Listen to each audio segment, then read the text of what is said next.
Alors, l'organisation du Conseil national de la jeunesse prévoit des instances de jeunes, notamment des instances locales, donc départementales, communales, régionales, et ensuite une instance nationale, donc un bureau national.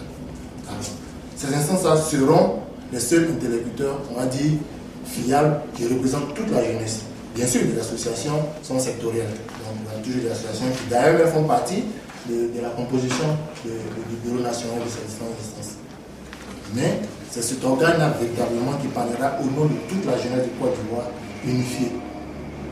C'est pour cela que nous disons au niveau de l'ONG Nouvelle Côte d'Ivoire que ce processus-là doit être transparent, que ce processus-là doit être diffusé jusqu'au dernier jeune, que véritablement le plan de communication doit être suivi des indicateurs sur la communication, sur l'adhésion des jeunes au processus, sur l'achat ou l'acquisition des cadres jeunes.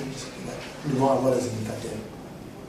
Ils disent clairement que ce processus-là est fiable. On a sensibilisé le maximum de jeunes ont adhéré à ce processus pour que les jeunes eux-mêmes ne partent pas divisés.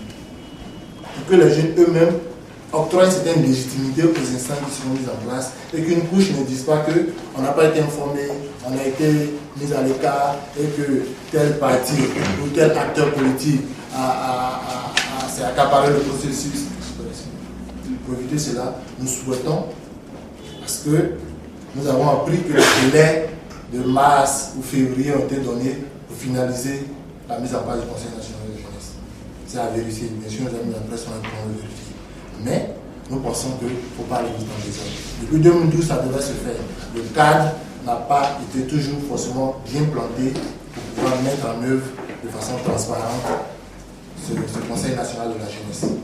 Et pour permettre aux jeunes d'aller eux-mêmes avec la légitimité qu'il faut, pour que demain eux-mêmes ne se combattent pas et que finalement la responsabilité, la légitimité, le poids qu'on doit avoir devant les autorités, devant les partenaires internationaux, etc., que nous-mêmes on ne soit pas en train de combattre ça en tant que jeunes. Nous demandons que ce processus soit transparent, qu'il soit ouvert et que les amis qui souhaitent par exemple être candidats aux instances puissent le faire parce qu'on ouvre les candidatures à tout le monde, que ceux qui veulent adhérer au processus sans forcément être candidats aient l'occasion de le faire, de soutenir un candidat, de se présenter, de mener leurs activités dans ce processus-là. Mais au bout, personne ne se sent écarté et que si dans une localité, il s'attaloie, tel a été élu, je sais qu'il a été candidat contre lui, mais que j'ai été battu. C'est pour ça que je lance l'appel encore à nos dirigeants d'ouvrir le processus, de le rendre le plus transparent possible, de médiatiser ce processus-là. Aujourd'hui, on a les réseaux sociaux, on a même la presse habituelle, on a les médias, la télévision, etc. Il faut qu'on puisse toucher le maximum de gens. On a même le téléphone qui est également aussi un moyen de communication. On a des SMS qu'on peut pousser vers la population, etc. Il faut qu'on puisse communiquer pour que ce processus-là soit fiable. On en a à la première édition, je comprends. C'est certainement pour ça que nous pensons que le ministre, depuis 2012 jusqu'en 2014, n'a pas pu vraiment encore trouver la formule qu'il faut pour mettre en place le Conseil national de la jeunesse. Mais nous sommes là pour proposer, les instances de jeunes également sont là pour proposer et adhérer et sensibiliser pour que le processus se fasse de la meilleure manière possible. Aujourd'hui, comme il s'agit d'une élection décentralisée, dans les différentes localités, nous avons le corps préfectoral qui peut aider à mettre en place ces élections. Ce corps est déjà habitué aux élections, a déjà organisé des élections présidentielles dans ce pays. Nous avons sollicité l'expertise mutuelle pour mettre à disposition déjà le corps préfectoral qui est déployé sur tout le territoire du pays pour nous aider à organiser. Parce qu'une des problématiques de cette organisation, c'est le comité de pilotage. Comment est-ce qu'il est piloté?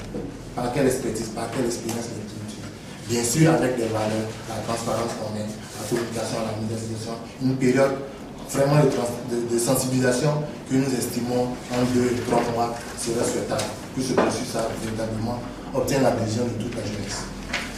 Alors, sur ce, nous voulons dire que si aujourd'hui les dirigeants nous tendent la pêche aux jeunes du Côte d'Ivoire pour prendre en main leur destinée, mais en s'organisant, ces jeunes-là ont le défi de ne pas décevoir, ont le défi de saisir la balle au bon, ont le défi de se montrer responsable. Nous faisons confiance à ces jeunes parce que nous savons que plus d'une fois, des jeunes de ce pays sont distingués. Ces jeunes-là savent, si on les responsabilise, saisir la balle au bon, se montrer capable, se montrer digne des défis qu'on met devant eux. Donc je fais confiance à la jeunesse, j'interpelle nos dirigeants à continuer de nous faire confiance, surtout à nous encadrer de la meilleure manière qu'il soit, de la jeunesse, à pouvoir elle-même se développer en son sein, à pouvoir elle-même partir sur de bonnes bases et pouvoir proposer véritablement ce qu'il faut proposer pour que la jeunesse s'organise, pour que la jeunesse participe au développement du pays et la jeunesse participe à l'émergence du pays, parce que les jeunes eux-mêmes se seront pris en charge et en eux-mêmes auront pu déterminer les critères, les leviers pour leur émergence. Et si cela est fait, je pense que le gouvernement sera fier et pourra eux-mêmes nous utiliser comme une force vive, celle qu'on est véritablement, et pour accompagner le développement du pays.